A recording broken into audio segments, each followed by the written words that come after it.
Assalamualaikum warahmatullahi wabarakatuh. Hai anak-anak, kita kembali bertemu di kelas virtual ini untuk belajar bersama. Jangan lupa berdoa ya. Mengapa kita harus berdoa sebelum belajar ya? Apa saja manfaat berdoa? Bagaimana pula caranya agar doa-doa kita cepat terkabul? Kok malah bahas berdoa nih? Bukan anak-anak, kita tidak sedang membahas berdoa. Lalu, kenapa banyak nanya?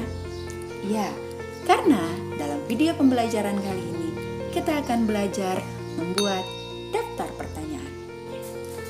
Untuk membuat daftar pertanyaan, ada beberapa hal yang harus kita perhatikan.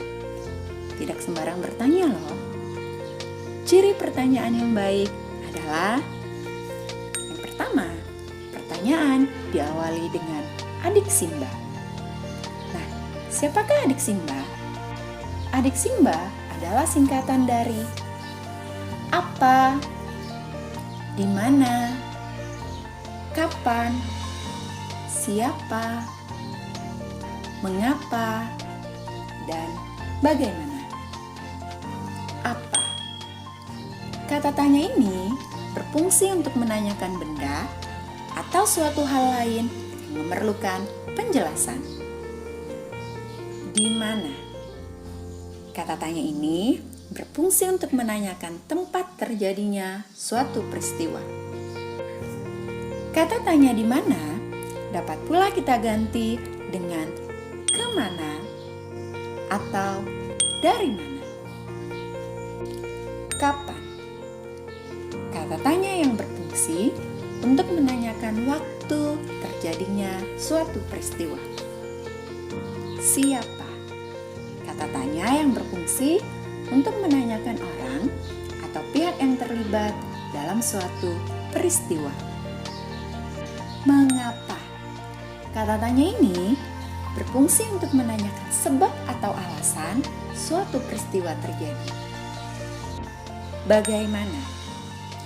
Kata tanya yang berfungsi untuk menanyakan suatu cara atau proses pengerjaan sesuatu, atau untuk menanyakan keadaan tentang suatu hal. Selain Adik Simba tadi, kita juga dapat menggunakan kata tanya berapa yang berfungsi untuk menanyakan suatu jumlah atau kuantitas. Jangan lupa ya, pada akhir kalimat tanya diberi tanda tanya. Hal kedua yang harus diperhatikan untuk membuat daftar pertanyaan yang baik adalah pertanyaan sesuai dengan topik. Jika disajikan padamu sebuah gambar tentang aktivitas di sawah, maka pertanyaanmu haruslah berkisar tentang hal tersebut. Janganlah kamu membuat pertanyaan tentang aktivitas di pantai misalnya.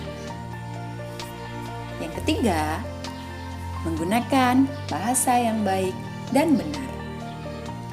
Bahasa yang baik adalah bahasa yang sesuai dengan kondisi atau situasi sehingga lawan bicara memahami maksud pembicaraan kita. Sedangkan bahasa yang benar adalah bahasa yang sesuai dengan pedoman umum ejaan bahasa Indonesia. Yang keempat, pertanyaan harus fokus atau tepat sasaran. Yang kelima, antar pertanyaan berkesinambungan. Berkesinambungan berarti berkelanjutan. Maksudnya adalah pertanyaan kedua adalah kelanjutan dari pertanyaan pertama. Pertanyaan ketiga adalah kelanjutan dari pertanyaan kedua. Begitu seterusnya.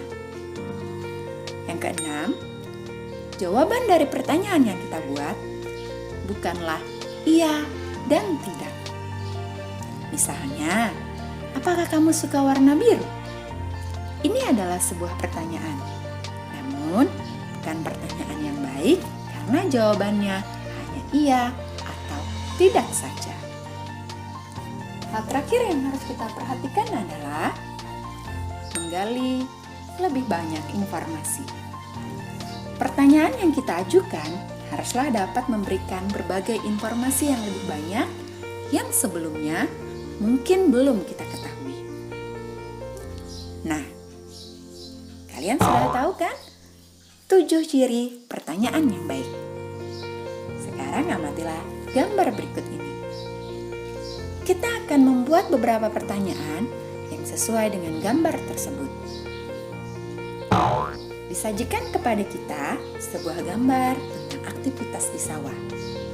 Maka, pertanyaan yang bisa kita buat dari gambar tersebut adalah: yang pertama, apa yang harus dilakukan para petani agar tanaman padi dapat tumbuh subur? Pertanyaan kedua, mengapa petani membajak sawah menggunakan kerbau? Pertanyaan ketiga, kapan petani dapat memanen hasil tanamnya? 3 pertanyaan yang kita buat tersebut sesuai dengan gambar yang disajikan.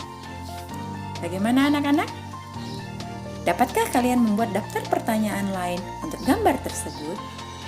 Silahkan mencoba. Sampai jumpa di video pembelajaran berikutnya. Assalamualaikum warahmatullahi wabarakatuh.